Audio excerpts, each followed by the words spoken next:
আজকে একটা নতুন রেসিপি নিয়ে তোমাদের সামনে উপস্থিত হলাম। রেসিপিটি হলো পটলের খোসা দিয়ে ভর্তা বানানো। দেখো, পটলের খোসার কিন্তু ভীষণ উপকার আছে, অ্যান্টি অক্সিডেন্ট আছে, যেটা আমাদের শরীর টক্সিন দূর করতে সাহায্য করে আর ত্বকও ভালো রাখতে সাহায্য করে। এছাড়া এটা আমাদের হজম শক্তি বাড়ায়। পটলের খোসায় সাংঘাতিকভাবে ফাইবার থাকে, যেটা আমাদের হজম প্রক্রিয়া ঘটাতে সাহায্য করে। এছাড়া আমাদের চর্মরোগ নিয়ন্ত্রণেও কিন্তু সাহায্য করে। আর ডায়াবেটিস রোগীদের পক্ষে ভীষণভাবে উপকারী, কারণ এটা আমাদের রক্তের সুগার লেভেল নিয়ন্ত্রণে সাহায্য করে।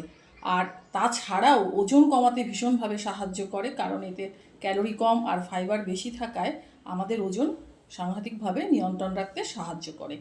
আর এছাড়া শরীর পরিষ্কার রাখতে এবং লিভার ফাংশন ভালো রাখতেও সহায়ক। তো দেখো, আমি এখানে বেশ খানিকটা পটলের খোসা নিয়ে নিয়েছি, যেগুলো পরিষ্কার করে ধুয়ে নিয়ে একটা ঝুড়িতে নিয়ে ভালো করে জলটা ছেঁকে নিয়ে এবার একটা আমি দেখো কুকারের মধ্যে, আর তাছাড়া তার সঙ্গে নিয়েছি কাঁচা লঙ্কা, কিছুটা রসুন আর কালো জিরা নিয়েছি। এবার আমি এই খোসাগুলোকে কুকারের মধ্যে ঢেলে দিয়ে তাতে সামান্য নুন দিয়ে আর অল্প পরিমাণ জল দিয়ে একটুখানি মিডিয়াম আঁচে আমি এটাকে বয়েল করে নিলাম। তোমরা চাইলে কড়াইতেও করতে পারো।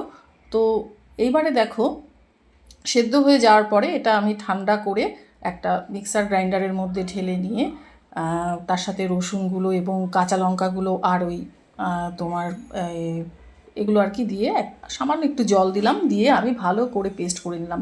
তোমরা শিলনোড়াতেও করতে পারো, শিলনোড়াতে করলে আরও ভালো হবে। এবার আমি কড়াইতে তেল দিয়ে তাতে বেশ খানিকটা তেল দিয়ে তাতে কালো জিরা ফোড়ন দিলাম, দিয়ে ওই বাটাটা আমি পেস্টটা ছেড়ে দিলাম।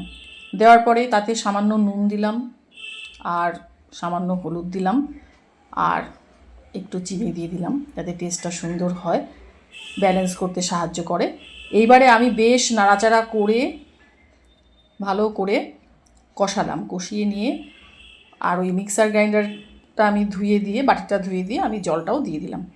তো এবারে যখন প্রায় অনেকটাই নাড়তে নাড়তে বেশ ভালো মতন কষে যাওয়ার পরে দেখবে তেল বেরিয়ে এসেছে, আর এটা অনবরত নাড়তে হবে, কারণ না হলে নিচে কড়াইতে লেগে যাবে। তো আমার হয়ে গেছে অলরেডি তৈরি। এবার আমি উপর দিয়ে সামান্য সর্ষের তেল ছড়িয়ে দিলাম আর তারপর আমি গ্যাসটা অফ করে দিলাম। এটা যদি তোমরা গরম ভাতের সাথে একদম প্রথম পাতে খাও, এত ভালো লাগবে, তোমার আর অন্য কোনো কিছু খাবার খেতে ইচ্ছা করবে না। বিশেষত ভাতটা তোমাকে খুব গরম হতে হবে, দেখবে অপূর্ব লাগবে।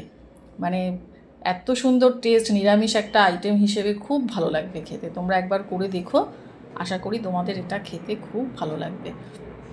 আর খেয়ে আমাকে অবশ্যই জানিও কেমন লেগেছে।